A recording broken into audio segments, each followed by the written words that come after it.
Hi everyone. We're entering week 11 of the semester, and we're also entering a very, very important week in the semester for English 112. It's a reading week on the one hand, with, sorry, there's a cat, with a focus on the presence of animals in human systems of thought as those systems are figured in myth, in religion, in art, in literature, in philosophy. And it's also a week that includes materials on what the theorist Steve Baker has called sloughing the human, in other words, shedding the human, or calling into question what the human actually is. The materials we're just touching on this week are really quite vast in scope and in significance. We could devote not a week or a semester, but a lifetime to exploring them. And it's my hope that sometime in your futures, you'll have some reason to return to them. If I could make a personal recommendation, I strongly recommend that you look at some of the incredible animal cave drawings, or drawings of animals in caves in Lascaux, France. They're quite extraordinary and quite beautiful, and I think you'll find them fascinating. Now, this is also a week, though, when the annotated webliography is due. And several of you have sent me drafts um, of your assignment for me to look at. And as a result, I've come to some conclusions about how to proceed differently with this assignment, and I think you'll like them. If the draft samples are any indication, this assignment seems to have posed significant challenges for most of you. For most of you, it seems this may be the very first annotated bibliography you have ever worked on, and you're not yet confident about the form or the content. So it's my intention to slow things down a little, and I'm going to make a significant change to the final assignment. I'll post these notes for you in the news forum so you have them, but you might want to take just a few notes now as you're listening. This week on Friday, as already scheduled on Moodle, your annotated webliographies will be due. They will, though, be just the first draft of the assignment. I'm going to give the draft a grade on the 10-point scale that's already been established, and then I'm going to ask you to revise it. The second and final draft of the annotated webliography will be due on Thursday of week 13. That is the week right before the week of Thanksgiving break. And these second and final drafts of the annotated bibliographies will also be graded on the same criteria and also on a 10-point scale. You can find the rubric for that grading scale in the overview of assignments. In the final week of class, where originally you were going to turn in an entire research paper, you're going to turn in instead the final draft of your webliography, right, which you've already completed in week 13, and 3 additional documents. The first one is going to be a revised and fully developed research question based on the research you completed in your annotated bibliography. So you remember that you've already given me formulated a research question. But what generally happens when we begin to do research is that even the nature of our questions change. So now that you've completed your annotated webliography or bibliography, you want to go back and think about the question that you're really going to pursue in a paper. So that's the first additional document. The second one would be complete citations of 5 additional scholarly works that you would consult if you were going to continue your research on this project. And the third document would be a 1-page reflection on what you have learned about the research process through your working on the annotated webliography. And these too will be graded on a 10-point scale. So the 30 points that were originally dedicated to the research paper have simply been redistributed here among those 3 assignments. So, just so that you're absolutely clear, you are not writing a research paper. What you're doing is preparing to write that paper in a couple of stages. Okay, So now, because the first of those stages is the annotated bibliography, I want to return to the challenges associated with composing that bibliography. And essentially, those challenges are 4 in number. The first one is finding relevant scholarly sources. This is a challenge because for most of you, this is the first time you've really had the opportunity to use a college library. And in order to use that library effectively, you need to use the online book catalog. But you also, and this is a critical piece of this research assignment, you also need to learn how to use the databases effectively. To produce strong research, you need to begin with strong sources.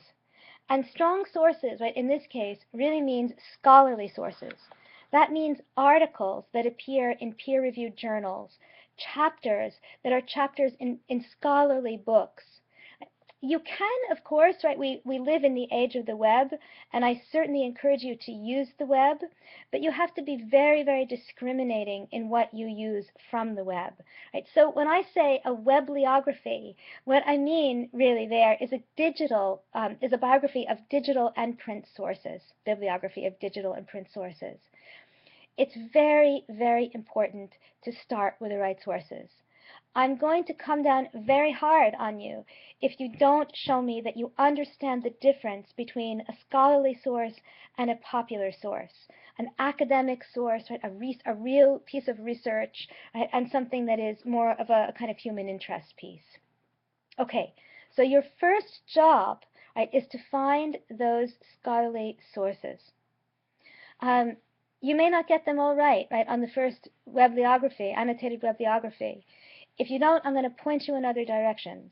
But by making mistakes, right, possibly in that first draft, I'm hoping that you're going to begin to have a greater understanding of the kinds of sources that are really, really essential to good research.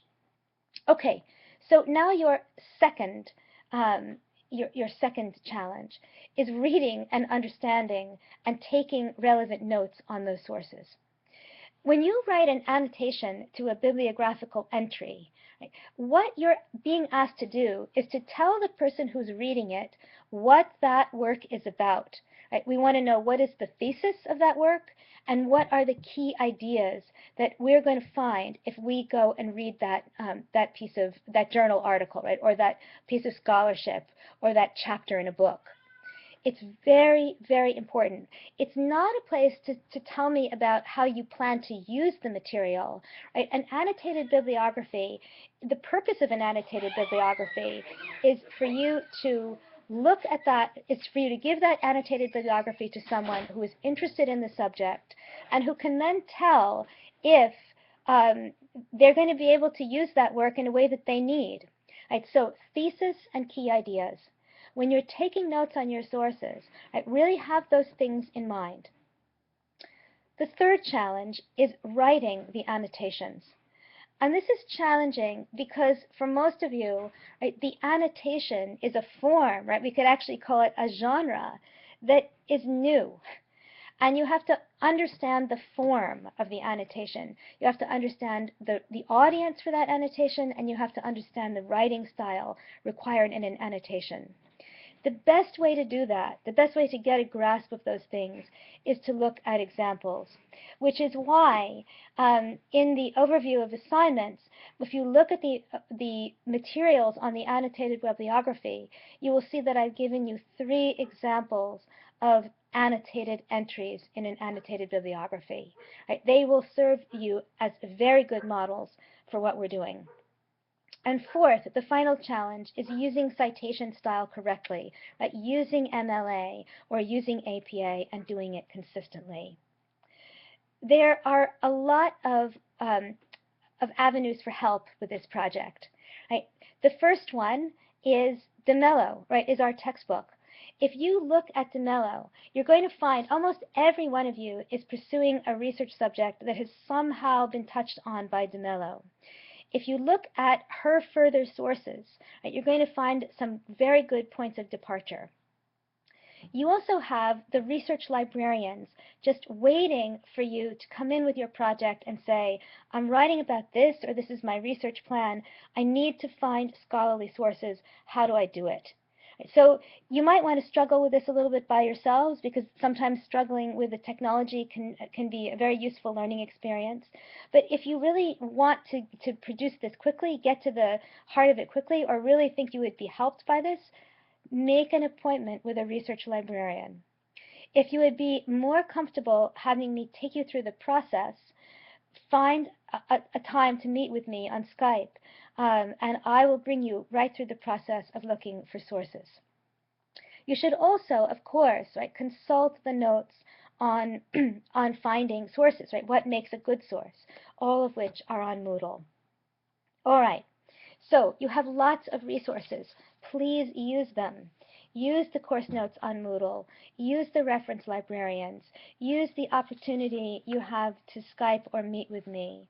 And of course, use the folks in the Learning Center if you're working on your prose or working on the style of your annotations. I really want this to be a success. I want these annotated bibliographies to really reflect a number of things. I want them to reflect your engagement with your subject. I want them to reflect your understanding, right, of the difference between, let's say, a popular kind of source and a truly scholarly academic source. I want them to foreground, right, to make your writing shine, right? Show me what you can do in a very limited space, right? We're only talking about a few hundred words at the most, right? Show me how you can condense the important ideas that you're finding in a critical article or chapter, and articulate those ideas in your own words. And show me that you know how to use citation. Right? If you can do that, you've come very, very far in the research process. And I think far enough for a course, a freshman course. You will, of course, be returning to the research process over and over and over. And you'll be returning to it largely, I hope, right, in the courses that are preparing you for your field. But you can use the kinds of research techniques that we're studying here to do good research, strong research in the field of your major. So the time that you spend now will serve you very, very well.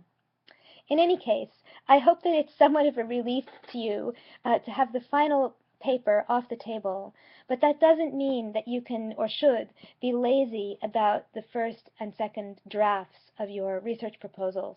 Right? They will be graded. I'm going to grade them on the point system.